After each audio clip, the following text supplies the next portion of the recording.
Welcome back to Minor League Fishing, everybody. I've got a good episode for you here today. This is 3 days of fishing, which I'm not going to show you day one and day two, and I'll explain why. But this is day three, and I think I started to figure it out. Starting to get on the pattern, and I landed the biggest fish of 2022 to date. 487. Size of that thing, dude. That's what I'm talking about. The big bass boat leader is back, baby. He's back. That's a little inside joke.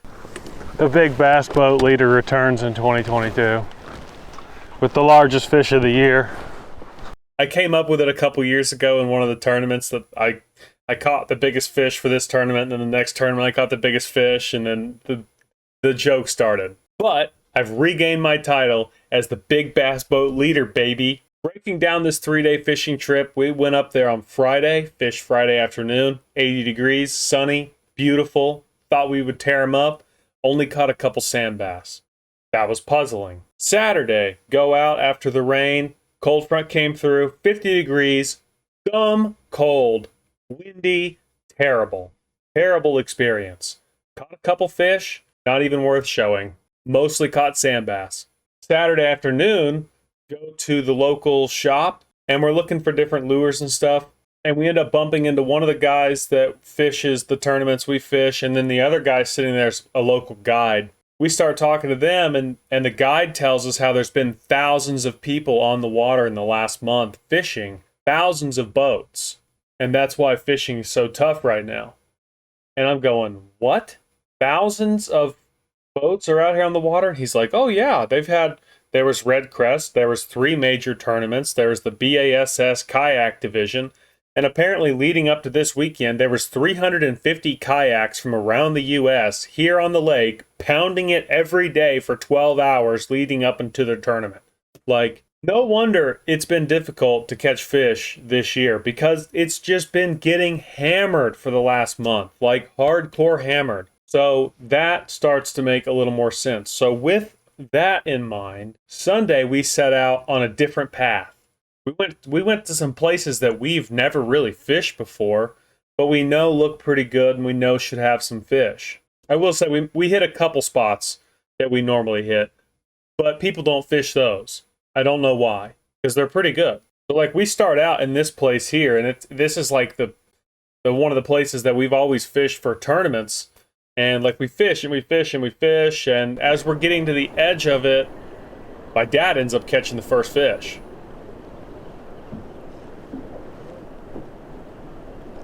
He caught one right as he says he doesn't think it's getting deep enough. And it's a bass too. It's a little bass. But It's a fish. I know. It's the first thing I thought when you set the hook. The only 2 fish have come off of that. and then so I'm throwing what I've been throwing, and that's like this bright orange and black craw crankbait, because that's all I've caught fish on so far. But I'm like losing confidence in it rapidly, and so I just pound this area where he caught the one, and then I pick up something else, another crankbait, but it's totally different colored. And I throw that thing out there, and I don't make like 2 or 3 casts, and then I end up catching a fish. Oh, there's a good one. That's a good one. Damn. That's a good one.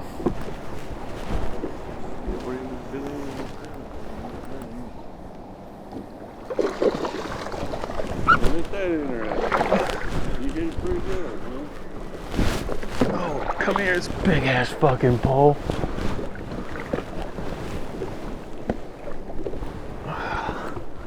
Not a giant. Felt bigger. But it's a fish. Oh, he's got a gouge taken out of him. Bird must have got him. Hopefully he can go back and heal. Now I'm very conflicted with myself, because every fish I've caught's come off this orange craw crankbait, and I just threw it there and couldn't catch anything, and I picked something else up and I throw it in the same spot and it catches the fish. So now it's got me kind of thinking like, maybe I'm making a mistake throwing that, And so I kind of throw this and that back and forth. And then we race down to the next spot.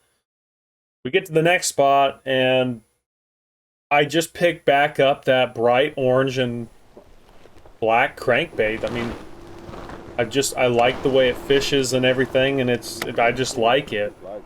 So I'm throwing it, and as I'm throwing it, I'm losing confidence in it, like rapidly losing confidence. Damn, too bad we don't have a little bit deeper dive in square bill red tomato. We do? Still square bill. I might put that on instead of this, because this has kind of been a dead bait for the last few weeks. You know what I mean? I keep picking it up and throwing it, and I'm not having any luck with it. And back there, that's kind of telling, because I did throw this all through there after you caught that fish and didn't catch shit. Picked that up, and dang. You know?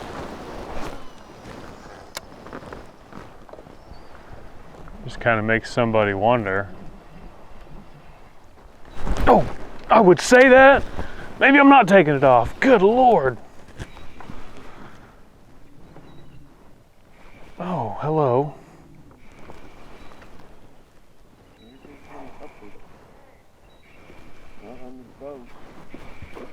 Hello, hello, hello. It's a bass. It's a good one too.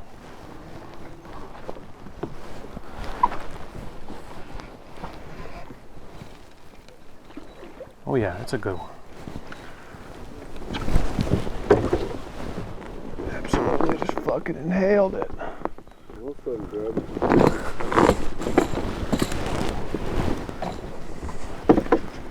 Yeah.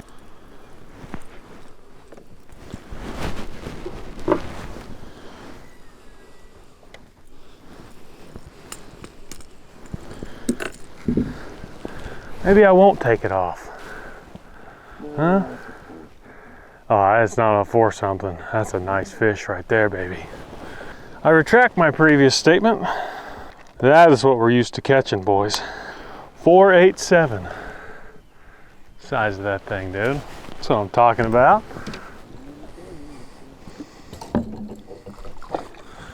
Big old fat female. Bam, catches the biggest bass of 2022. Now that absolutely will be smashed. It's not even over 5 pounds. It will be smashed, but it still feels really good. So now all of a sudden I'm back to being super confident on this bait, and that's the bait I end up throwing most of the day. A couple spots that got too shallow for it, I ended up throwing something else. But every fish I caught the rest of the day came on that bait. So once we fish that thing all the way out, we get back and we run around the corner. We go to this little pocket that looks really, really good. This little pocket just looks absolutely money. It looks like a place that you're going to just kill some fish in, and we don't get a thing. Which is, oh well. Get back in the boat, whew, fly down lake, go to another pocket. And like at this point, I'm starting to go, where are the other people fishing? Because I have not seen a single boat. Like, I'm so confused why there's no one on the water. Because there's always other people on that lake. Always. And it dawns on me. So it's Easter morning. Like, that's why there's no one out here. We've got the entire lake to ourselves. This is incredible. I've never seen 0 people on the water. It took 3 hours to see the first person. That was awesome and amazing. And we got to go anywhere we wanted to go. So we go into this pocket. We fish down this bank side. It looks so good. It just looks so good. And we get nothing. And then we jump to the other side, and it doesn't take like 2 casts, and the dude up front ends up... Oh, he got one? He got one! Look, everybody, he caught a fish.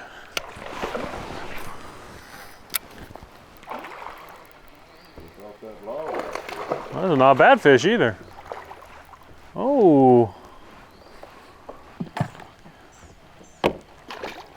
We fish to the back that looks just killer, and I'm sure it is killer at certain times. Maybe they weren't there then, maybe they're there earlier, we'll be there later, but it looks amazing. Didn't get anything all the way back, no big deal. Turn around, coming back out, we fish the whole pocket back out, and then I end up finally catching another one, even though it was really small. Oh, right here. Right here. Underneath the boat. Oh, I was gonna say I didn't feel like a rock. That's why I set the hook on everything now.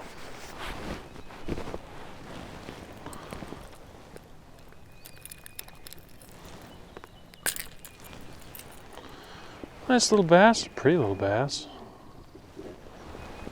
So he bit it right at the boat. I just pulled him right in. Little tiny fish. Doesn't matter. It's just a fish. You know, I'll never turn down a bite, especially when fishing is tough like this. So we end up leaving that pocket and we go to another one that isn't really heavily fished, but it structurally looks very similar to where I caught the big one. So we go there, right, and we're just kind of searching. That's all we're doing this weekend. We're searching. We're just trying to figure out new places to fish, possibly maybe find some fish, find a pattern. We fish down this nice looking bank and it's nothing, and then we go to the other side and we fish all the way down in and nothing, and so we take off, we run to the next spot. Now this spot is somewhere that gets fished a lot. We go to where everyone else fishes first, and no surprise, we didn't catch anything there. Even though we hit it pretty hard, we didn't catch anything. Then we go to where we fish in that pocket, which for some reason people don't fish it. Interestingly enough, when the MLF was here during Redcrest, Jacob Wheeler pulled like a 6.5 pounder off like this exact spot. And like my dad doesn't believe that he was sitting there because no one ever fishes there. They always fish this other side. They never fish here. And as I'm doing all that and I'm telling him where he was and stuff like that, I make a cast right up there where I thought Wheeler was casting in the same 5-foot stretch of water. And you'll see it when he catches the big fish of the day. It's on camera. It's not a question. The fuck? What the hell was that? I was pulling it up to the boat. This would have been, this is pretty close to where he was.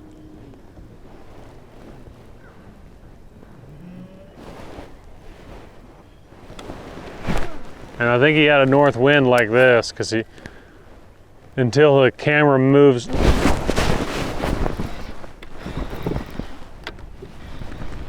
Okay. Hello, fish.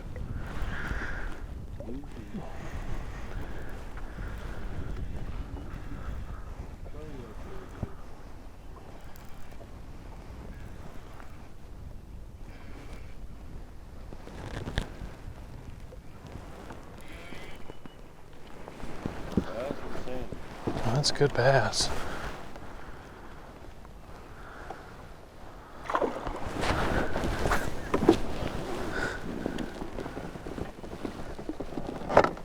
Oh shit, oh shit. Easy, puppy. Come here. Oh. All right. Right where I thought it should be. Right where Wheeler was fishing. It ain't no 6-pounder, but edge of my cast. That's why I set the hook like I was on a roller coaster. Had to make sure it got hooked. 277. Not bad. Look at the tail. Just a couple. All right, go on home. Total weight for the day is 10.18. No, because I didn't weigh that first 2-pounder I caught. So we would have 12 pounds right now. that won't be the last fish, but that's near the end. We fish into this little pocket, and this little pocket looks so good, dude. Like, there's full trees laid over and like 6 foot of water at the very back of this. It just looks so killer. But I'm sure it gets fished a lot, but still, no one's probably fished it today because there's no one on the water. And we didn't get any fish out of it, which is kind of disappointing because I really thought we'd get one out of that. So we hit one more spot on the way out, just a few casts, we get nothing. And then we race around the corner. Now we're going on like 5 hours of fishing. So, and it's Sunday, we got to drive back home. So we're thinking about packing it up. And we fish around this little corner, right? We fish around this little corner and we're fishing on some of this chunk rock that's kind of main lake, but it's kind of also a pocket on this island. and he ends up catching one. There's a bass. Ooh, way out here. It might be too shallow. Yeah, it was a little one, not that big of a deal. We go to the other side of the pocket, and we're sitting there throwing. And like, I've had to put my gloves back on because the temperatures come down, the winds turn back out of the north. Like, it was warming up and it felt really good, and I could be gloveless fishing, and I was warm, the wind was nothing, you know. And then when we were at this spot, the wind shifts out of the north and it gets cold. Damn, it's getting cold, man. My ungloved hand is cold now. Like, it dropped 10 degrees, like, instantly, it felt like. And we were still fishing, and then I look off in the distance, and I'm like, Oh, is that rain? That's fucking rain right there, dude. So with that in mind, I don't want to get wet. You know, we've already fished quite a bit. We were going to pack up anyways, but there's no point in staying out there getting wet, so we are on the way back. That's going to conclude another weekend of fishing. Thanks for watching. Started to get back on the fish. Hopefully it's just greener days from here on out. See you in the next one.